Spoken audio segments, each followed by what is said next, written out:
Сәлем достар, менің каналыма қош келдіңіздер. Бүгін сіздермен осындай жеңіл әрі оңай салат дайындайтын боламыз. Ол үшін бізге қажетті ингредиенттер, олар 1 пучок руккола, жарты алма, лимон шырыны, тұз, зәйтүн майы және аз ғана грек жаңғағы.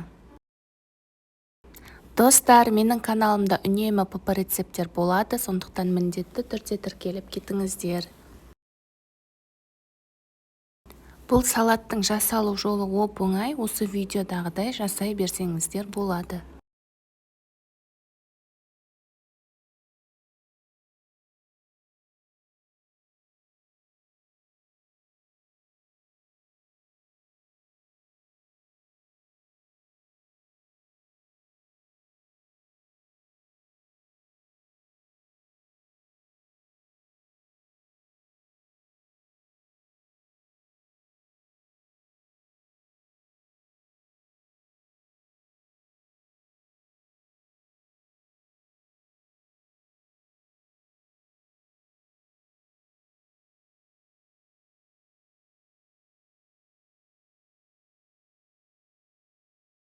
Бальзамикалық соусты қосу міндетті емес, мен тек сәндік үшін ғана пайдаландым.